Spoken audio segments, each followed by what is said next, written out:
Meus irmãos, graça e paz. Amém. Vamos aproveitar esse instante que já fizemos a oração missionária e emendar logo com o nosso sermão. Hoje nós queremos exatamente dar continuidade ao capítulo 16 de 1 Coríntios, e o tema é um retrato de Paulo como missionário.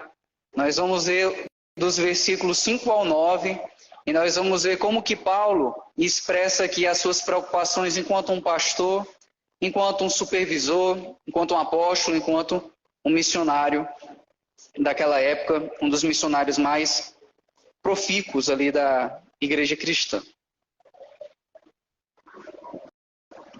Quando os irmãos acharem, não precisa se levantar. Tá quente, né? Então, se levantar e se sentar pode fazer você suar mais. Então, por misericórdia, pode ficar sentado. Mas os que acharem, digam amém, por favor. Só para eu saber que a gente pode ler junto. Então, vamos ler juntos. 1 Coríntios, capítulo 16, dos versículos 5 ao 9. Irei ter convosco por ocasião da minha passagem pela Macedônia, porque devo percorrer a Macedônia. E bem pode ser que convosco me demore, ou mesmo passe o inverno, para que me encaminheis nas viagens que eu tenho de fazer. Porque não quero agora ver-vos apenas de passagem, pois espero permanecer convosco algum tempo, se o Senhor o permitir.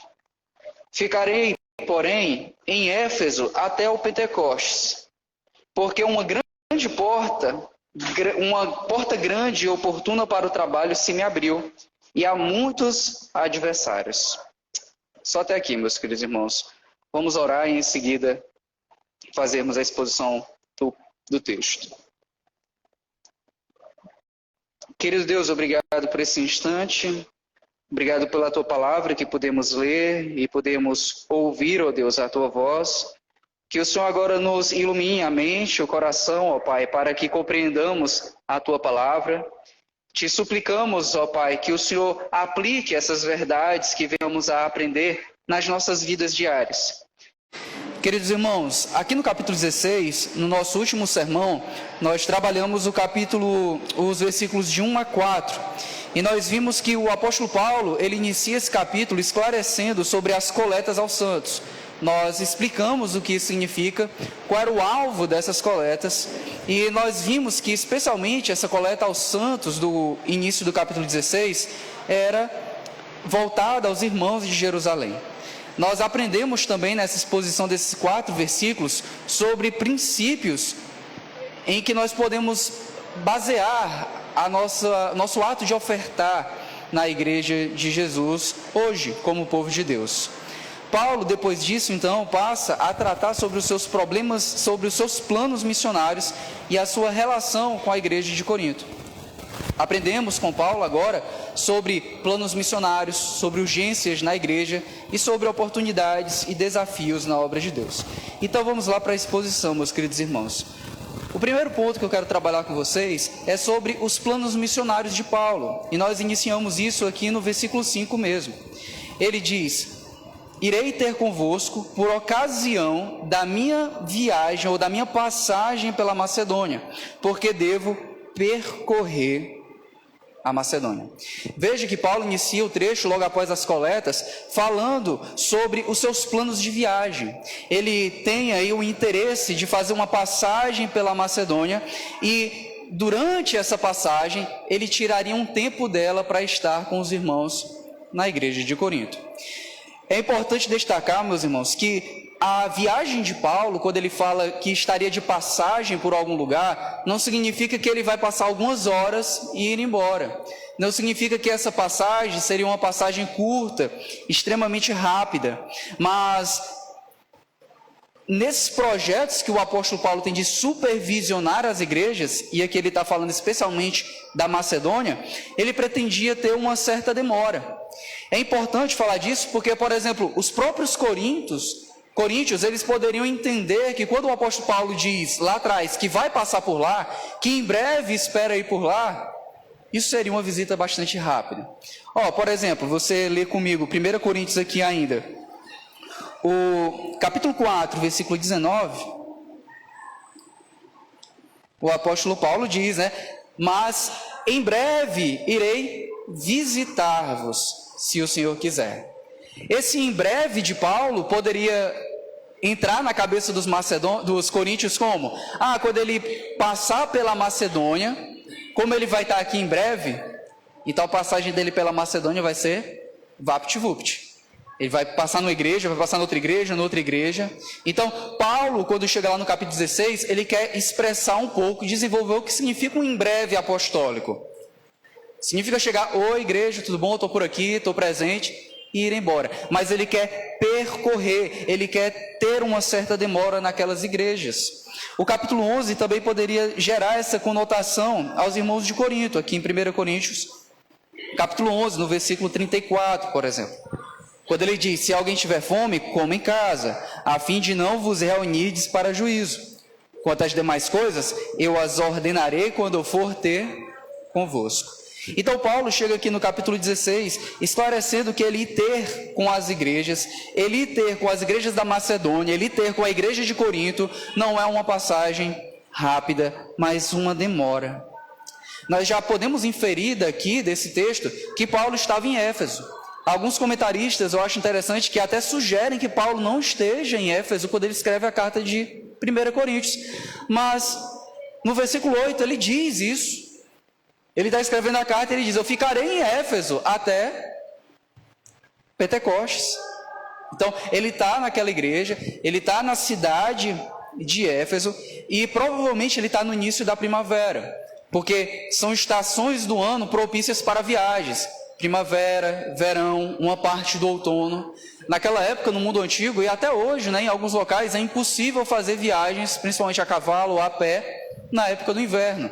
Então o apóstolo Paulo está programando a viagem para o período que vai ter sol, para o período que vai ter bons ventos, para o período em que as questões climáticas serão mais favoráveis às suas viagens. Então ele está em Éfeso, provavelmente aqui no período da primavera, a festa de Pentecostes se encaixava aí, na segunda quinzena de maio, na primeira quinzena ali de junho, primeira semana de junho por ali, e ele diz, vou ficar até o Pentecostes.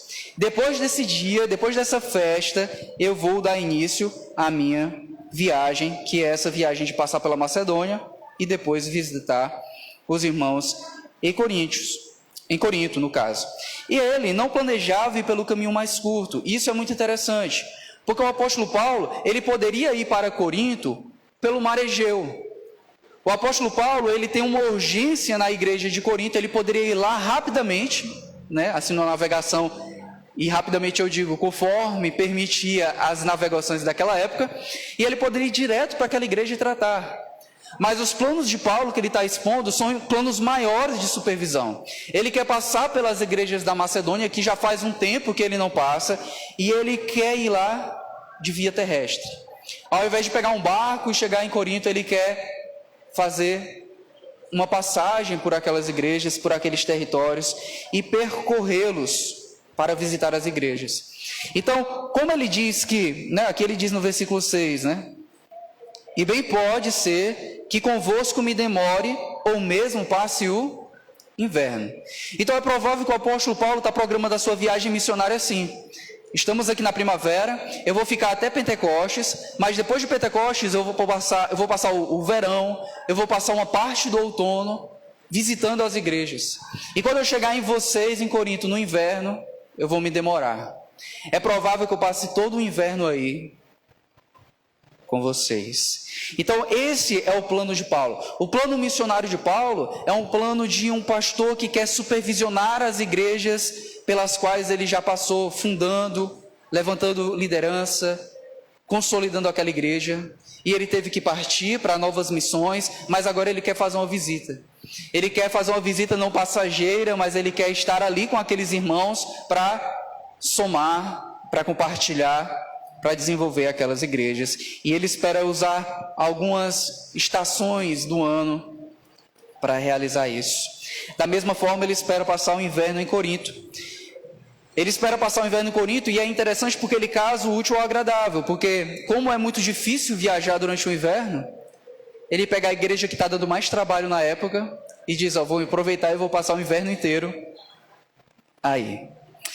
E nisso a gente entra para um segundo ponto já nessa carta, nesse trecho especialmente. Veja que Paulo, quando ele fala sobre os seus planos missionários de viajar pela Macedônia, a pé ou de cavalo, e de repente ir até Corinto e passar o inverno em Corinto, ele agora expressa uma preocupação pastoral. Por que ele quer se demorar naquela igreja? Por que ele quer passar um inverno, se possível, inteiro naquela igreja? E ele vai revelar aqui para a gente nos versículos 6 e 7, né? Ele diz, e bem pode ser que convosco me demore, ou mesmo passe o inverno, para que me encaminheis nas viagens que eu tinha de fazer. Porque não quero agora ver-vos apenas de passagem, pois espero permanecer convosco algum tempo, se o Senhor permitir. Então a realidade de demorar nas igrejas é uma realidade que ele também quer aplicar à igreja de Corinto, ele quer demorar lá, mas veja que esse tempo que ele vai demorar lá pode se estender até uma estação do ano, até um inverno, e é importante destacar aqui, meus irmãos, que o apóstolo Paulo não está fazendo uma promessa para a igreja de Corinto. Ele não está dando uma certeza para aquela igreja, olha, com certeza eu visitarei vocês, e com certeza eu passarei o inverno. As palavras aqui do apóstolo Paulo expressam uma esperança que ele tem acerca dessa visita. Veja que no versículo 6 ele diz, bem pode ser. Amém? Estão me acompanhando? Então, bem pode ser, ou seja, é possível, existe a possibilidade, eu tenho a esperança de estar com vocês durante um período demorado. E pode ser que esse período demorado seja o inverno inteiro. Então o apóstolo Paulo está expressando aqui não uma promessa, mas uma esperança de que pode ser que eu passe muito tempo com vocês, pode ser que eu passe o inverno inteiro com vocês. O quando que eu vou visitar e depois que eu visitar as igrejas da Macedônia, mas o tempo que eu quero estar com vocês é um período prolongado.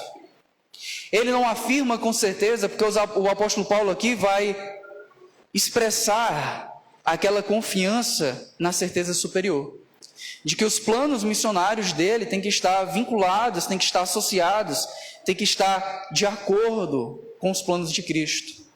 Ele diz, olha, eu estarei com vocês em demora, se o Senhor permitir. É interessante que por trás desse tempo de demora que o apóstolo Paulo, ele revela aqui, né, talvez nas entrelinhas, tudo que ele já falou na primeira carta. Não só aqui nós temos 1 Coríntios, mas na carta anterior, que nós não temos acesso, a essa carta que ele escreveu que nós temos acesso, e que estava cheia, repleta de problemas. Essa demora, e o apóstolo Paulo não explica isso, provavelmente, meus irmãos, tem aqui todo o cuidado pastoral que o apóstolo Paulo tem. Lembra lá o que ele falou em 2 Coríntios, capítulo 11, que o Elvis leu no início do culto? Fora todos esses problemas que eu tive de ser perseguido, de sofrer naufrágios, de sofrer prisões, castigos, tenho sobre mim as preocupações com as igrejas de Cristo. Então Paulo era um homem que assimilava as preocupações com a igreja. Quando vocês sofrem, eu estou sofrendo. Eu internalizo o sofrimento de vocês. E quando ele fala que quer demorar naquela igreja, é exatamente uma expressão que talvez ele quisesse que os coríntios tivessem sensibilidade de perceber que a demora que ele tem lá não é para passar 3, 4 meses recolhendo recursos, mas especialmente demorar naquela igreja para tentar resolver os conflitos que ele identificou. Olha, tem conflitos urgentes, eu vou enviar um WhatsApp para vocês aqui. A carta era o WhatsApp da época, digamos assim, né? Ele mandava um e-mail da época, ele mandava ali uma carta, uma epístola para conversar. E ele enviava, olha, é urgente, eu preciso tratar com vocês, não vai dar tempo de eu chegar aí para resolver com vocês. Está aqui as cartas, e graças a Deus que ele enviou essas cartas, e que os outros escritores bíblicos escreveram cartas, nós não tínhamos, né? Imagina se ele fosse igual a gente, né? Que a gente quer resolver um assunto sério, como é que a gente faz? Não só essencialmente. A gente não teria nem um Novo Testamento. Aprove a Deus que eles enviassem. fossem expedidas cartas, epístolas circulares para tratar de assuntos. Mas para resolver os problemas tratados nessa carta, a escrita não era suficiente. O apóstolo Paulo tinha um plano de visitar aquela igreja, porque na preocupação do coração do apóstolo, no coração da preocupação do apóstolo, havia necessidade de resolver pessoalmente, de chamar os irmãos que estão causando problema e exortá-los, e admoestá-los, adverti-los, de encorajar aqueles que estão desencorajados, de gerar esperança naqueles que estão sem esperança na igreja de Corinto, mas principalmente na questão pastoral, resolver o problema que a igreja tem com ele. Quando a gente lê a primeira carta de Coríntios, 1 Coríntios e 2 Coríntios, a gente percebe que a igreja está cheia de rusga com o apóstolo. O pastor fundador daquela igreja está com um bloqueio em conversar com aquela igreja, porque aquela igreja tem problemas com ele. E pode ser aqui que o apóstolo Paulo está pensando em morar naquela igreja, para que o período de comunhão estendido nesses meses possa dar um ambiente para que aquela igreja tenha um relacionamento melhor com ele, para que eles desenvolvam uma comunhão e essa comunhão seja frutífera e resolver esses problemas. Isso faz com que o apóstolo Paulo até seja repetitivo quanto à necessidade de demorar naquela igreja. É curioso que ele diga isso 2 vezes, né? E bem pode ser que convosco eu me demore, passa o inverno. Aí no versículo 7, porque não quero agora ver-vos apenas de passagem, pois espero permanecer convosco algum tempo. 2 vezes fala isso de forma bem clara, praticamente com os mesmos termos. Eu quero me demorar com vocês, eu quero estar com vocês aí durante um tempo. Só depois disso, partir. No versículo 7, então, ele vai nos dar aqui uma clareza sobre qual é um dos objetivos que ele tem naquela viagem. Ele diz aqui de forma bem aberta que existe um objetivo missionário, não só pastoral, nessa viagem. Ele quer fazer com que essas viagens que ele vai realizar sejam também apoiadas pelos próprios coríntios. Ele diz aí, né, no versículo 6, porque bem pode ser que eu me demore entre vocês, que eu passe até mesmo o inverno. Para quê? Para que me encaminheis nas viagens que eu tenha de fazer. Então o apóstolo Paulo vê, olha, eu vou passar pela Macedônia, eu vou visitar vocês, mas quando eu chegar com vocês, essa demora que eu terei será oportuna para a gente resolver vários problemas, mas eu não vou registrar isso em carta. Eu quero que eles percebam que eu quero visitá-los, que eu quero passar um tempo com eles, para que a gente cure feridas, para que a gente resolva problemas nessa igreja. Mas eu quero que vocês participem de algo. Ó Coríntios, eu quero que vocês estejam envolvidos em algo comigo. Eu quero que quando eu esteja aí com vocês, vocês me encaminhem. Eu quero que vocês me enviem, independentemente do destino que eu irei. Após a passagem que eu tiver com vocês, eu quero que vocês me enviem para o destino que o Senhor me orientar. Você deve lembrar que o apóstolo Paulo tinha no coração um desejo duplo de viagem, pelo menos. Entre várias viagens que o apóstolo Paulo queria fazer, havia pelo menos 2 que nós temos clareza que estavam no coração dele e ele queria ir. Ele queria ir para Jerusalém, e ele já falou isso nos primeiros versículos desse capítulo 16, a coletar os santos da Judéia, e se for necessário, vocês enviarão os irmãos, ou até mesmo eu irei com eles, para enviar a oferta. Então, independentemente para onde eu irei, pode ser que ele esteja pensando, eu quero tanto ir para Jerusalém, mas ele também quer ir para Roma. Só que Jerusalém fica a leste, Roma fica a oeste, e quando ele estiver em Corinto, apesar de ele não saber decidir para onde vai, ele tem uma certeza no coração, enquanto um pastor que quer cuidar das ovelhas, que aquelas ovelhas participem do seu envio missionário. Apesar de estar nas sublinhas, nas entrelinhas, a questão de eu vou estar um tempo demorado com vocês para poder a gente se cuidar, para a gente ter comunhão, para a gente resolver os problemas. Existe algo que eu quero deixar aberto a vocês, que é uma preocupação missionária, mas também é uma preocupação pastoral. Eu quero que vocês me encaminhem como missionário. Eu quero que quando eu esteja entre vocês, vocês peguem e me enviem. Eu quero que vocês me mandem, independentemente de ser para Jerusalém ou para Roma, eu quero que vocês me enviem. A NVI e a Nova Almeida atualizada, eles traduzem esse termo aqui, para que me encaminheis nas viagens, com um adicional. Eles traduzem assim: eu quero que vocês me ajudem nas viagens que eu tenho de fazer. Eu quero que vocês colaborem, eu quero que vocês sejam um apoio nessas viagens que eu tenho que fazer. E é importante esse trecho, esse termo, que não está aqui na minha tradução. Está na de vocês, provavelmente. Porque me ajudar naquela época, meus amados irmãos, não era dizer: tá bom, Paulo, estou contigo e não abro. Não era um auxílio de palavras. Me ajudar não envolvia somente um encorajamento. Me ajudar naquela época era um termo que significava algo relacionado à hospitalidade. Quando eu estiver entre vocês, vamos abrir aspas, vamos abrir um parênteses, quer dizer, eu quero que seja diferente daquela visita de 18 meses que eu tive com vocês, em que essa igreja foi plantada. Naquele tempo eu estive com vocês e vocês não ajudaram com um tostão. Eu trabalhei e eu me glorio, eu glorio a Cristo, eu faço glórias a Deus por causa disso, porque eu não fui pesado para vocês e vocês não puderam me acusar de trabalhar pelo Evangelho só para ganhar o dinheiro de vocês. Graças a Deus, porque vocês não puderam me pagar nesse sentido. Mas agora, meus irmãos, eu quero que isso seja diferente. Agora, quando eu for e ter convosco, quando eu for ter aí com vocês um período demorado, eu quero que vocês me ajudem nas missões, eu quero que vocês colaborem, eu quero que vocês participem, eu quero que vocês tragam alimentos, eu quero que vocês providenciem casa, eu quero que vocês providenciem recursos financeiros para a viagem, eu quero que vocês enviem companheiros de viagem comigo.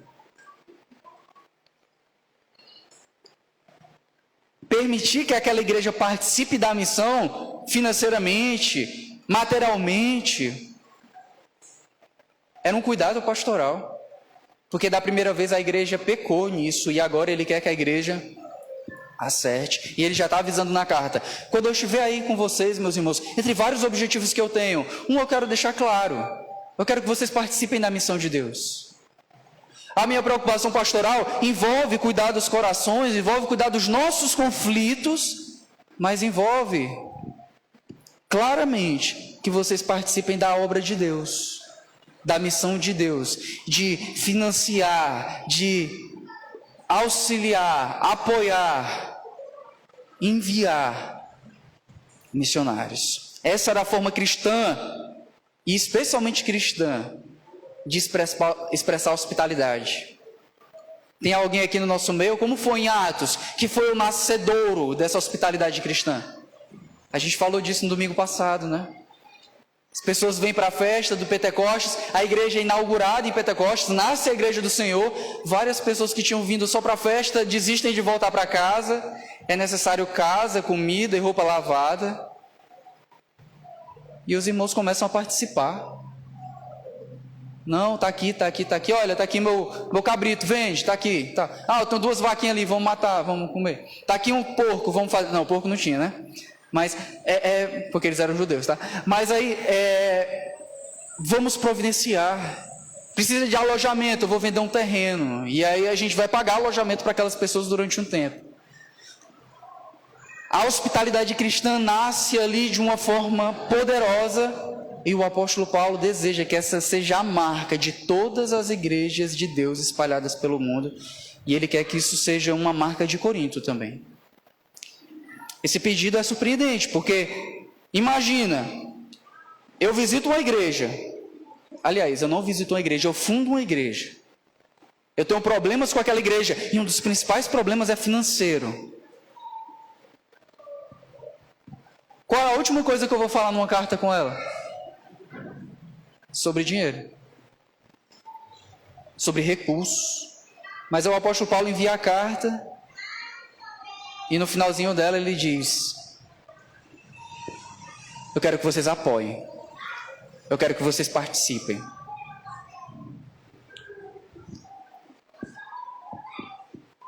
Isso é até uma aplicação que estava fora do esboço, mas isso é particular de Paulo, meus irmãos, porque Paulo tem em mente que ele não deve viver pelo temor dos homens.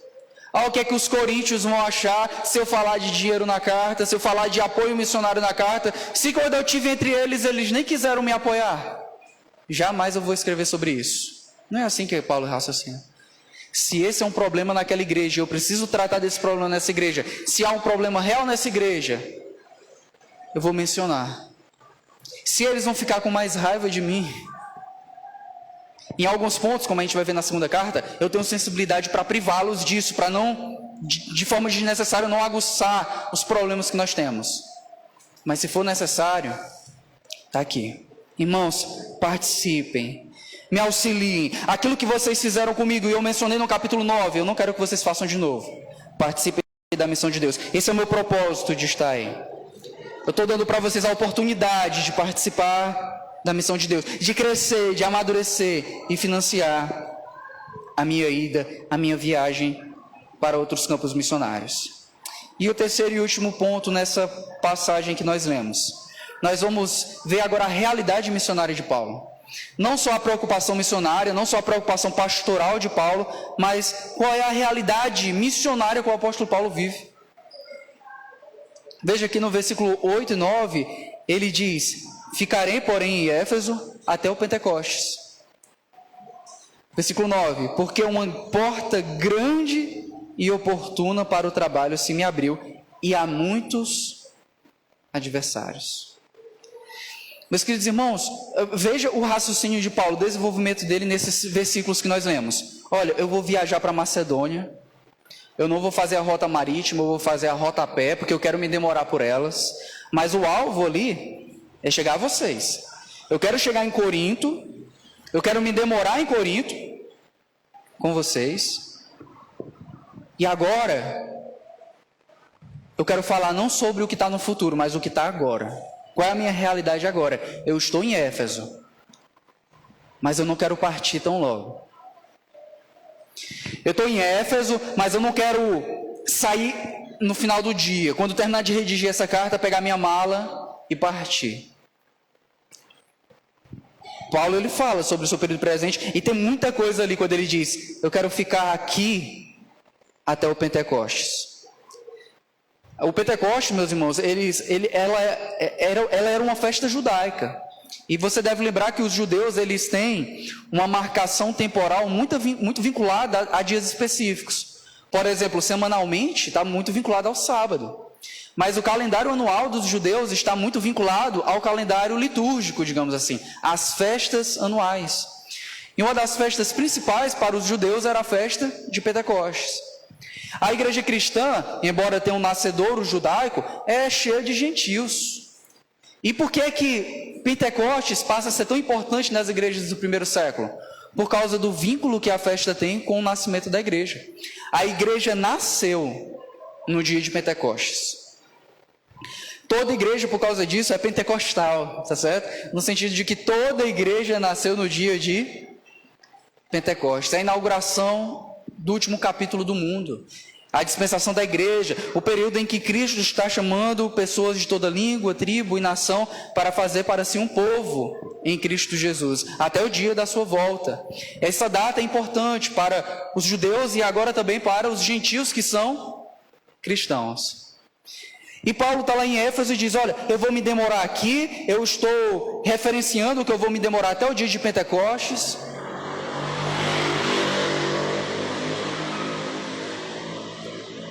E eu vou me demorar aqui até o dia dessa festa, eu vou ficar pelo menos aqui o período da primavera. Então, tem uma estação do ano inteira que eu vou passar aqui, para então partir. E por que isso é importante de forma missional, sobre a realidade presente de Paulo? Porque você tem que se perguntar para Paulo aqui, você tem que perguntar a Paulo, ao texto, por que ele quer demorar em Éfeso? Por que ele precisa ficar até o Pentecostes? Meus irmãos, ele diz aqui que existem duas necessidades, né? Eu ficarei em Éfeso até o Pentecostes, porque, por um lado, primeiro motivo, existe uma grande oportunidade.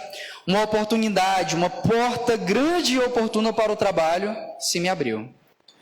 Por outro lado, ele diz que existe um outro motivo também de ele se demorar em Éfeso. Uma oposição. Ele diz aqui, né? E há muitos adversários. Ou seja, hoje como missionário, pastor, apóstolo na igreja de Éfeso, eu quero passar pela Macedônia, eu quero chegar até Corinto, eu quero ser enviado para outros destinos, mas eu quero ficar aqui por enquanto, porque existem duas realidades que parecem excludentes, mas não são. Existe uma grande oportunidade que foi aberta. E há muitos opositores. Eu não quero ir com essa porta aberta. E eu não quero ir com essa oposição. Agora vê a cabeça de Paulo, meus irmãos, como sempre está com 1000 coisas efervescendo. Eu preciso ir para Macedônia. Eu preciso estar lá. Viajar, conhecer, rever aqueles irmãos. Olha como Corinto está. Em frangalhos, olha os problemas gravíssimos que chegam para mim por carta e por irmãos que vêm da casa de outros irmãos me falar das coisas.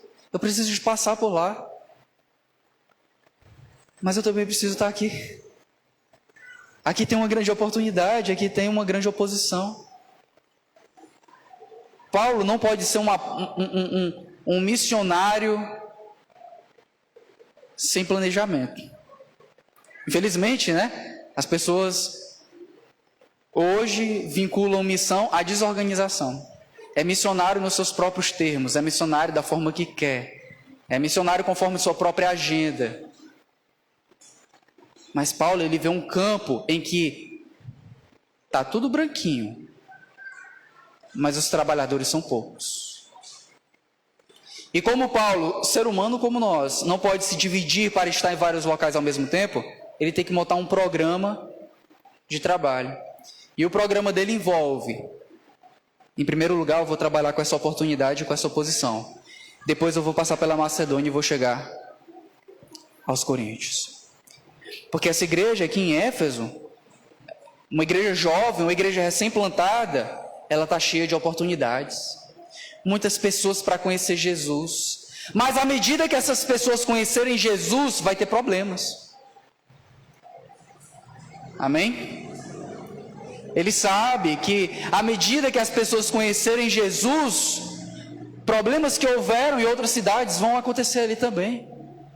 Aqueles problemas que aconteceram em Atos, em Jerusalém, que é um dos motivos de Paulo recolher recursos para lá, pode acontecer desemprego, discriminação, por causa que as pessoas estão se tornando cristãs. É necessário eu estar aqui. A gente não consegue, olhando ali para Atos, casar perfeitamente as datas. Lucas, ele está escrevendo um relato que dialoga com as cartas paulinas e com outras cartas, mas não é algo que ele está querendo amarrar assim, ó, esse dia, essa hora, o que aconteceu aqui conforme esse dia e essa hora da carta de Paulo aos 1 Coríntios. Mas a gente consegue aqui traçar algo que Paulo está vivendo. E ele provavelmente está descrevendo aqui o que aconteceu em Atos 19. Quero ler uma parte de Atos 19, mas segura aí, ainda não vamos abrir lá. Mas o que ele está prevendo? Lembra que lá em 1 Coríntios capítulo 15, a gente meditando, Paulo diz assim, ó, eu lutei com feras em Éfeso. Lembra? Eu, como simples homem, 1 Coríntios 15, 32, lutei contra feras em Éfeso. Ou seja, Paulo está em Éfeso e ele já experimentou oposição. Então, quando ele fala de oportunidade, oposição, ele está falando de algo que já acontece. De certa forma, Paulo está descrevendo uma situação. Eu quero ficar em Éfeso, porque aqui tem oportunidades abertas, aqui tem oposições que já acontecem, mas Paulo talvez esteja prevendo algo que vai acontecer no futuro também. Talvez ele esteja olhando para aquela cidade pensando, se o trabalho continuar a ser desenvolvido do jeito que está sendo, essa igreja vai crescer. Mais pessoas vão chegar a Cristo. E essa oposição que é presente agora, ela vai se intensificar. Que é o que acontece, né? Por exemplo, se a gente for lá para Atos 19, por favor, vai aí comigo.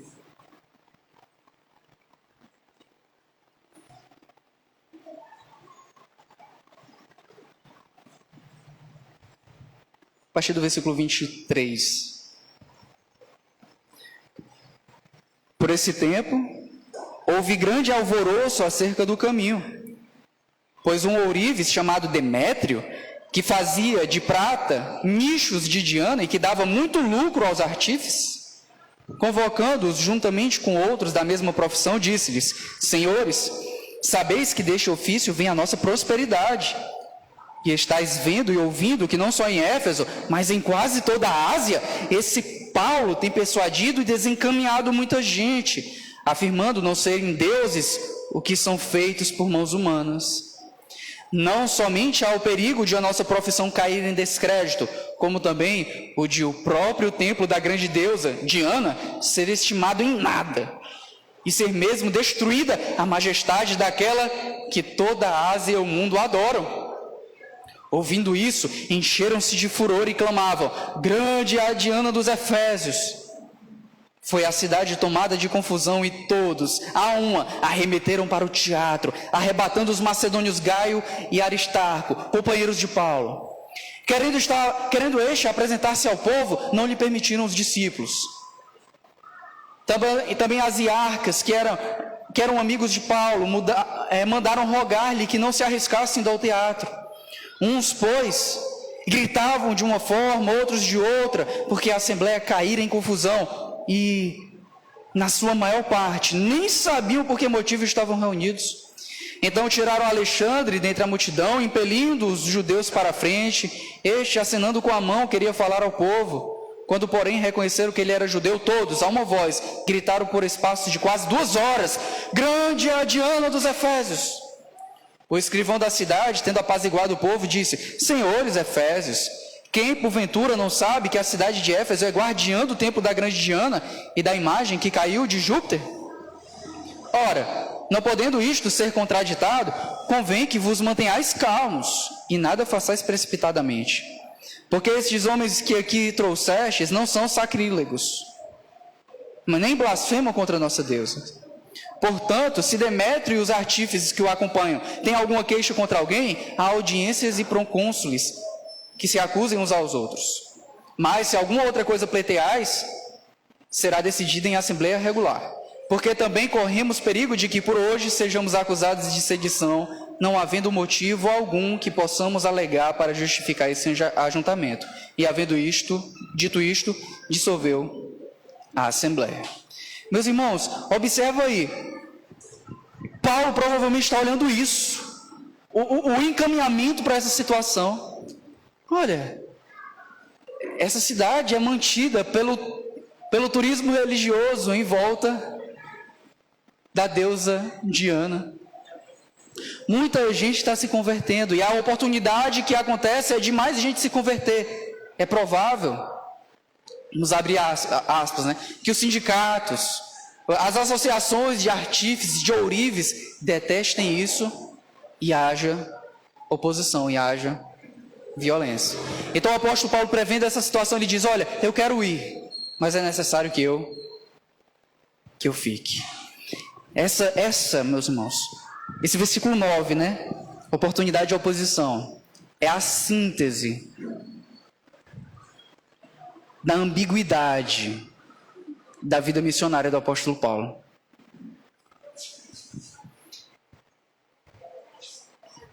Oportunidades, portas abertas, oposição, perseguição, alegria, dor, liberdade da alma, prisão para mim. Então, esse versículo 9 resume muito do que é a realidade missionária do apóstolo Paulo.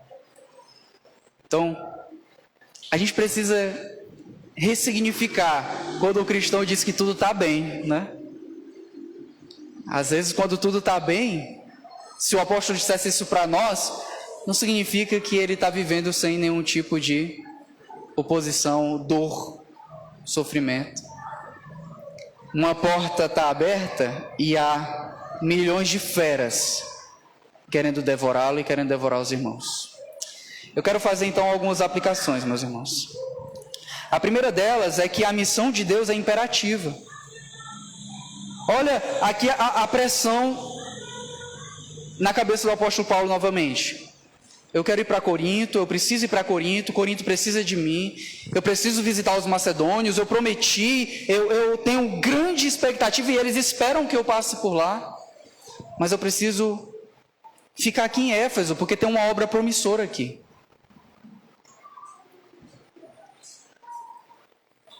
Qual dessas preocupações não é missionária? Responda no seu coração aí. Qual das preocupações de Paulo relacionadas a Éfeso, relacionadas a Macedônia, relacionadas a Corinto, não envolvem questões sobre como que o evangelho pode ser pregado, anunciado e o reino de Deus prospere em todos os cantos? Em todo lugar, meus irmãos, há trabalho a fazer. No Quintino Cunha, em Fortaleza, na Caucaia, em Campo Grande, no Aquiraz, no Eusébio, na Serra da Ibiapaba, no Juazeiro, no Cariri, no Vale do Jaguaribe, no Nordeste, no Norte do país.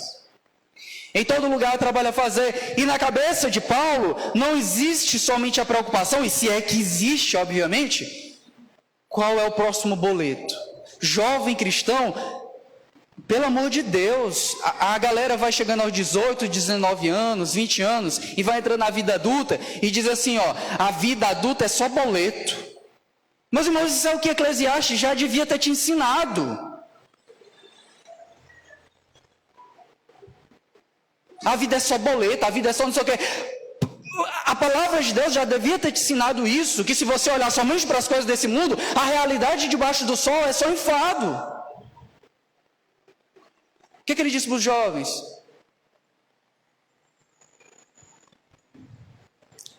Quem leu, né? O que ele disse para os jovens no final? Antes que venham os maus dias. Estou ouvindo não. Antes que venham os maus dias. Lembra-te do teu Senhor. Se você só lembrar da próxima conta, você só vai lembrar que tem que trabalhar mais. Se só lembrar da necessidade de ter um próximo emprego, você só vai lembrar de fazer a faculdade. Mas a gente tem algo mais. E Paulo, ele não está baseando a vida dele nessas coisas que vão passar. Ele está baseando a vida dele naquilo que fica, no urgente. E o mais urgente é a obra do Criador, é a missão de Deus. Por isso que Paulo, meus irmãos, ele tem uma preocupação missiológica fundamental no seu coração. Já prestou atenção que toda igreja que o apóstolo Paulo visita, ele participa da assembleia? Mas pastor, nem li lá o edital, o registro no cartório das assinaturas dos irmãos. Isso é novo, mas as assembleias estão lá. O apóstolo Paulo reúne as igrejas e presta relatório missionário. Romanos, Filipenses, Tito, presta atenção, está cheio de textos em todas as cartas paulinas. Eu passei por tal lugar, me reuni com a igreja e apresentei a necessidade missionária. Nas assembleias, uma das preocupações de Paulo era, nas reuniões da igreja, tá? Para você não achar que o termo lá já era assembleia, como a gente conhece hoje, mas nas reuniões da igreja, quando os santos se juntavam para resolver as coisas, olha, meus irmãos, existe uma viagem missionária e a gente precisa de recursos, a gente precisa que vocês participem. A gente precisa participar da obra de Deus. Às vezes ele apresenta relatórios que não são nem dele.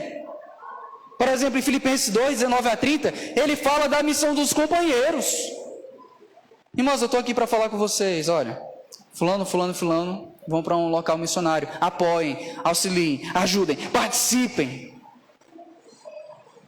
Porque se missão é um imperativo para nós que somos crentes, falar sobre missões, participar de missões, é algo que não é opcional para nós, mas é algo que é um privilégio. É um privilégio, meus irmãos. Você conversava com Paulo, e aí Paulo, quais são os planos aí para a missão? Não, eu não pensei nisso hoje não. Paulo sempre tem na ponta da língua. Eu quero ir para o lugar tal. Eu estou planejando ir para Macedônia. E aí, Paulo, como é que é o final de semana? Não, esse final de semana eu vou fazer tal coisa, não sei o que, porque eu estou querendo ir para Corinto. E você? Quais são os seus planos? Lista. Quantos deles têm a ver com apoiar, ajudar, participar, colaborar com a missão de Deus. Uma segunda aplicação que eu quero fazer, meus irmãos, é exatamente a ideia que decorre dessa. É que igrejas recebedoras são igrejas enviadoras. Paulo compartilha com aquela igreja que no passado teve problemas financeiros em sustentá-lo, que agora para elas, um dos objetivos principais que ele tinha, se não o objetivo principal, era que agora ela participasse de missões.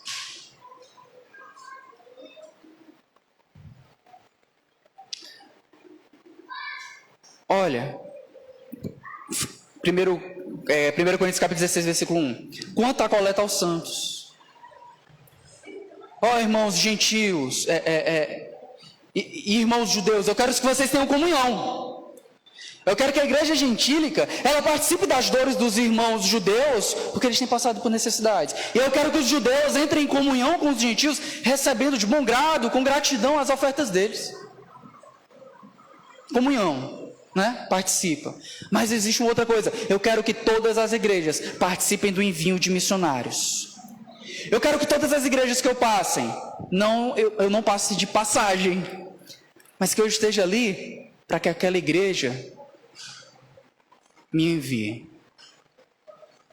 Mas, irmãos, eu não sei quantos de vocês já meditaram nisso, mas imagine quão grande não era a bênção de receber o apóstolo Paulo numa igreja. Imagine a gente recebendo Paulo hoje. Pessoal, eu quero anunciar que hoje não vou pregar, quem vai pregar é o apóstolo Paulo. Vem aí, Paulo. Aí Paulo dá o sermão, abre os slides aqui, ó, meus irmãos, tem essas missões aqui, não sei o que, eu quero que vocês apoiem, né? Todo mundo já trouxe o dinheiro, né, e tal, porque a gente se programa no primeiro dia da semana, né, o dia do Senhor e tal, para apoiar missões, como a gente falou, para apoiar a Igreja de Deus, como a gente falou no domingo passado, no último sermão, quanto à coleta aos santos, é algo programado, organizado, não é algo para ser feito em campanhas, a não ser em casos ordinários, mas Paulo chega, é maravilhoso, meus irmãos. O apóstolo Paulo diz aos Romanos, no capítulo 1, versículo 11 e 12, que ele quer estar por lá para compartilhar dons espirituais. Leia comigo, por favor. Romanos, capítulo 1. Versículo 11. Porque eu desejo ver-vos, a fim de repartir convosco algum dom espiritual, para que sejais confirmados, isto é, para que em vossa companhia, reciprocamente, nos confortemos por intermédio da fé mútua, vossa e minha. Paulo chegava, compartilhava dons espirituais, ele ensinava, ele ajudava a edificar aquela igreja, ele queria ser encorajado, edificado, apoiado. Paulo era uma bênção recebida pelas igrejas, e toda igreja deveria querer amarrar o apóstolo Paulo. Paulo fica, mas Paulo ele vai lá e, sabendo de outras necessidades, me envia. Agora é o momento da igreja de Corinto participar do envio de Paulo como missionário, não só recebê-lo, como recebeu outra vez, e ele passou 18 meses, mas agora recebê-lo e durante um tempo apoiá-lo e enviá-lo para outras urgências. Uma terceira aplicação, meus irmãos. A hospitalidade é participar definitivamente da missão de Deus. Eu quero ler algumas referências com vocês, por favor. Vamos para Romanos 15, 24.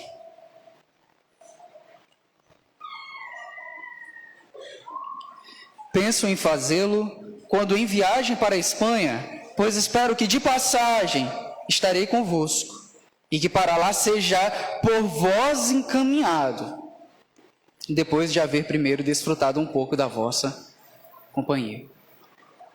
Romanos 15, 24. Por favor, agora 2 Coríntios, capítulo 1, versículo 16.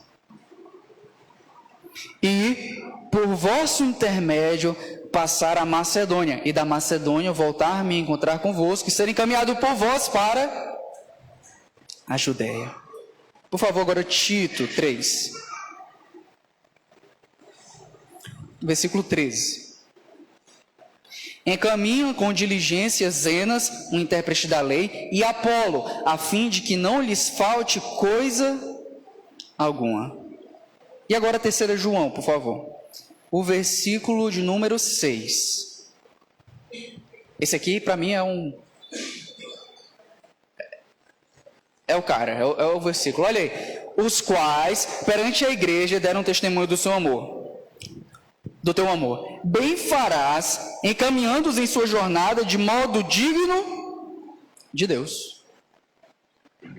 João, ele usa um outro termo agora, né? Qual é o envio que vocês devem ter? Qual é o acolhimento que vocês devem ter com os missionários? De modo digno de Deus. Então veja, não era simplesmente chegar e dizer assim, ó, tá aqui um saco de dinheiro, vai lá e faz missões. Não, meus irmãos, é hospitalidade. Hospitalidade tem que ser uma marca cristã, é de envergonhar quando cristãos têm as portas das suas casas fechadas para não receber ninguém. Isso é totalmente contra cristão, anticristão. Meus irmãos, se você não gosta de gente, o pastor Rômulo até falou isso no Fórum Nordestino de Cosmovisão Cristã, se você não gosta de gente, o que você vai fazer no céu, brother? Usando as palavras dele. Logo tem gente para a gente ter comunhão, para a gente se relacionar. É por isso que a hospitalidade é uma marca cristã, é irmãos na casa um do outro, é necessidade de alguém chegar, porque porque vai passar um tempo no Brasil para recolher ofertas, está as casas dos irmãos, está o café do irmão, a creme cracker do irmão, o leite do irmão, a manteiga do irmão, a pamonha, a canjica, o cuscuz, mas está ali a casa hospitaleira. Não é possível que você ache a hospitalidade algo bonito dos outros e não faça em você.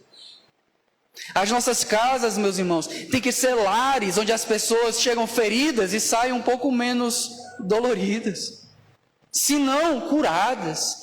As nossas casas precisam ser locais onde os irmãos passam e eles saem com bênçãos espirituais porque nós compartilhamos dons.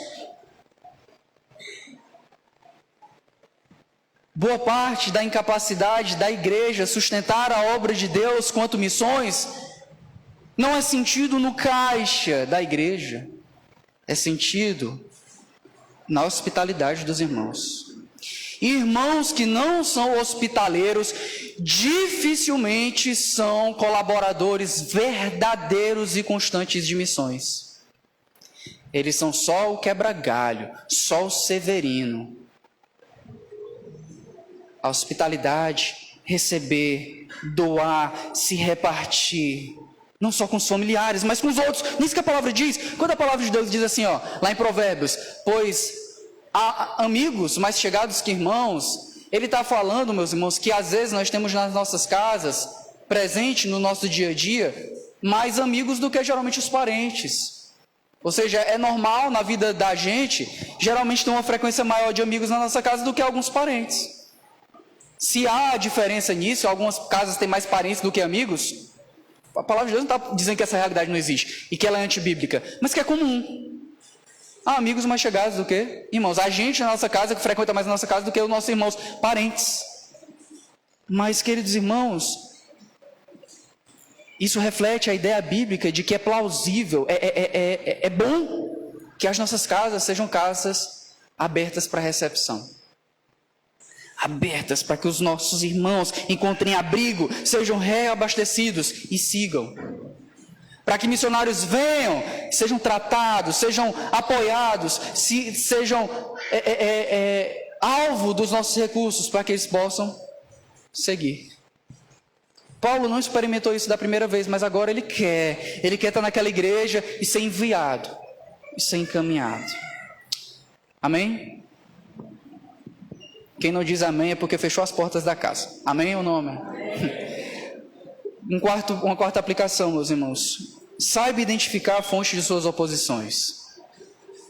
Veja que nas nossas vidas, todos nós temos dificuldades. Se não tiver, ou você finge, não, é tudo bem, não sei o que. Ou mentira. Tem dificuldade, tem dor. A vida nesse mundo é diferente para muita gente. Tem gente que tem menos e outros têm mais. Mas todo mundo tem algum tipo de sofrimento. Você pode até louvar a Deus no final da vida e dizer assim, eu passei por pouco sofrimento. Mas dificilmente eu não passei por nenhum.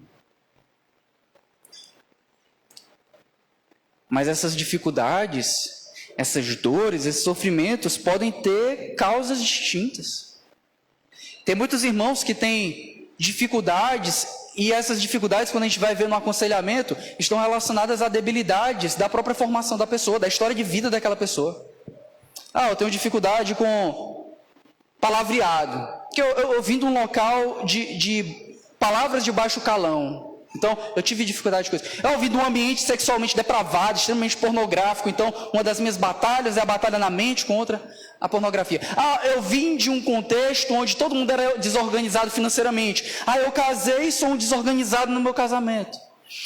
Eu sou alguém que veio da realidade A, B, C ou D, e isso se espelha na casa, se espelha na vida cristã. Não porque é uma oposição propriamente, mas porque é uma debilidade que não foi desenvolvida quando você não conhecia Cristo Jesus. Às vezes é até ruim encarar como oposição, porque ao invés de você superar, você fica só repreendendo, né? Gente, não fechou as contas hoje, está repreendido. Ao invés de aprender a trabalhar, ao invés de aprender a se organizar, a investir, né? Não tô querendo. Desafios. Correções de caráter que nós precisamos superar, que nós precisamos encarar. Na jornada de santidade, nós vamos aprender a submeter todas as coisas a Cristo Jesus, não somente as coisas espirituais, louvor, tocar instrumento, pregar, mas todas as coisas, como que eu organizo minhas finanças, como que eu organizo meus estudos, o meu tempo, o meu lazer, o meu entretenimento, a minha mente, tudo está debaixo de Cristo. Às vezes os problemas têm a ver com outras questões, um medo, um transtorno, algo que está ali mastigando você, está fazendo com que você tenha dores, um problema de autoidentidade, mas que na caminhada com Cristo, o Evangelho vai aplicar cura, vai aplicar significado, vai aplicar transformação. Mas, meus irmãos, às vezes tem oposições que vêm a nós porque nós estamos no caminho certo. E eu quero que você tenha muito cuidado em guardar isso, porque você vai querer tatuar para se tornar uma frase banal. Tu está massacrando, tu está pecando, tu está fazendo coisa errada, tem oposição porque tu está fazendo coisa errada, e aí tu vai dizer, isso é só uma prova de que eu estou no caminho certo. Não estou querendo falar da falta de sabedoria, eu estou querendo dizer de quem está no caminho certo. De quem está vivendo como Deus quer, de quem está vivendo uma vida de piedade, como Paulo diz a Timóteo, quem viver uma vida de piedade terá dificuldades nesse mundo, sofrerá oposições. Porque vê a ambiguidade na vida de Paulo, na missão está tudo dando certo, as pessoas estão ouvindo a palavra, estão se convertendo, aí vem a oposição. Paulo poderia pensar, essa oposição é uma demonstração de que eu estou fazendo as coisas erradas. Não! Paulo sabe identificar a fonte das dificuldades, e quando vê a fonte daquelas dificuldades, ele sabe, isso aqui é a raiva do mundo em ver o reino de Deus prosperar. Ele sabe identificar aquelas dores internas, o espinho na carne, ele sabe identificar as dores da debilidade dos coríntios, mas ele sabe identificar também aquelas oposições que são um testemunho de que ele está no caminho certo. Como dizia Spurgeon, né? Se você está andando na estrada cristã e nunca se confronta com Satanás, é porque você não está no caminho cristão. Porque uma das coisas que o nosso inimigo não gosta é da gente e do caminho que nós seguimos. Atos 19, o que é que diz? Que a oposição, o ribuliço lá, era por causa do caminho. Meus queridos irmãos, tem que mortificar a carne, tem que aplicar o evangelho nas nossas vidas, mas também precisa saber identificar oposições que precisam acontecer, porque elas testemunham de que o caminho está certo, sabe, de que o caminho está, que a saída não é voltar para trás, é andar para frente, é seguir, enfrentar as oposições. Senão a gente arranca aquele texto que Paulo diz aos Efésios, né? Revestivos da armadura do Espírito Santo contra as ciladas do maligno, Satanás. Ele quer nos matar, nada menos que isso. E a nossa última aplicação: nossos planos podem não se concretizar. Quem planeja aqui? Amém? Agora, quem ama o planejamento, cuidado. Porque eles podem não sair do jeito que você quer. E o que é que você vai fazer diante disso? Se você idolatrar o planejamento, você vai ser uma pessoa frustrada, extremamente chata, ranzinza com quem não atende aos seus requisitos. Paulo aqui, ele planejou algo muito interessante. Olha, eu quero ir para Macedônia, eu quero ficar um tempo lá, eu quero ir para Corinto, ficar um tempo com vocês, maravilha, encerrou a carta, despachei, assinei, mandei pelo Sedex, chegou para os Coríntios. Pessoal, não aconteceu nada do que o apóstolo Paulo planejou. Ele planeja porque existem grandes necessidades ao mesmo tempo, mas ele se planeja e ele sabe que esses planos podem não acontecer. Quando ele escreve a segunda carta para os Coríntios, lá no capítulo 1, logo ele diz para eles que não deu nada certo. Aquilo que ele falou, na verdade, foi diferente. Ele disse que ia por terra. Ele pegou um barco e foi pelo mar Egeu. Ele disse que ia para Macedônia e depois para Corinto. Sabe para onde ele foi primeiro? Para Corinto. Chegou primeiro a Corinto para ter resolvido. Então, pegar logo o barco, eu vou chegar lá, eu vou tentar resolver algumas coisas para depois eles me enviarem. Quando ele chegou lá, meus irmãos, a vaca foi para o brejo. Aquela crise que já existia, quando ele chegou lá, se agravou. Ah, eu vou lá para cuidar das ovelhas, passar o inverno lá tratando, todo mundo vai me amar, vai ficar tudo direitinho, eu amo vocês e tal, best friends. Não. Tudo virou um caos. Tudo ficou diferente do que ele planejou. Ah, eu vou visitar, me enviem, eu vim aqui rapidinho, me enviem para Macedônia, depois eu volto para vocês. Tudo muito ruim. Ele teve que enviar Tito 2 vezes. Vai lá, Tito, por favor, resolve. Porque o negócio lá ficou de cabeça para baixo.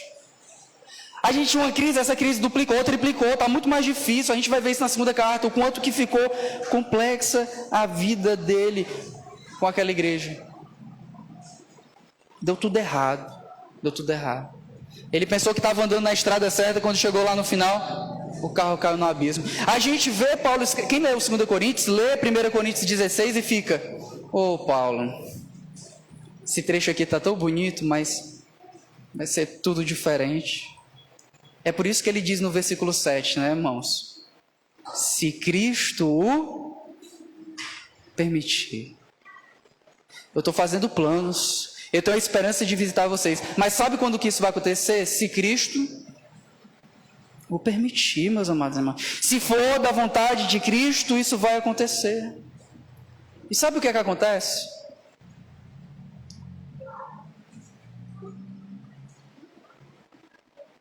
A gente não sabe como ou porquê. Mas a gente lê na história que a igreja de Corinto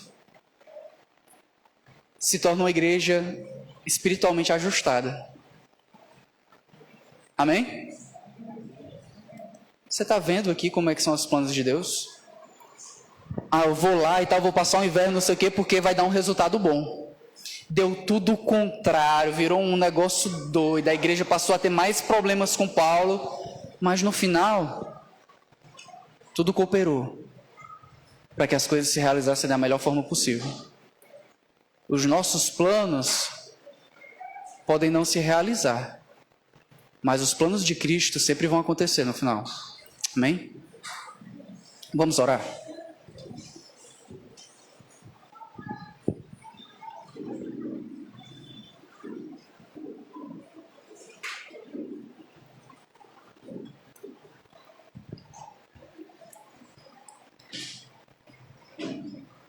Querido Deus, obrigado, ó Pai, por Tua palavra. Obrigado porque o Senhor nos concede o privilégio de ouvirmos a Tua voz, ouvirmos o Teu direcionamento, ouvirmos o anúncio do Teu Evangelho em Cristo Jesus. E obrigado porque o Senhor nos torna participante da Tua obra, Deus. Encoraja a Tua igreja para que seja sempre extremamente participante da obra de proclamação do Teu Evangelho aqui e onde quer que ela envie missionários, onde quer que os missionários estejam sendo apoiados, mas que não sejamos tímidos no apoio, mas ousados no bom sentido da palavra, mas enérgicos, ó Deus, em querer apoiar a Tua igreja. Ó Santo Deus, que compartilhemos dons espirituais uns com os outros, com os nossos de casa e também com aqueles que não são. Que sejamos, ó Deus, pessoas que planejam suas vidas e incluem missões nelas. Pessoas que têm preocupações, ó Deus, não só com a sua própria caminhada, mas com a vida do seio da sua igreja. Que sejamos pessoas que têm a agenda missionária na nossa própria agenda. Ó Pai, que Teu Evangelho nos ajude nas nossas debilidades, dores, nas necessidades de cura da alma, mas que nós saibamos também identificar aquelas oposições e dificuldades que advêm de sermos bem-aventurados. Bem-aventurados somos quando sofremos injustiças, quando pelo mundo sofremos oposição. Alegrai-vos, diz Jesus. Gloriam o Pai, e nós damos glória a Ti quando essas oposições vêm e quando elas vierem. Quando elas forem um sinal de que as portas do inferno não estão prevalecendo, mas a Tua igreja está avançando. Em Cristo nós choramos, agradecidos. Amém.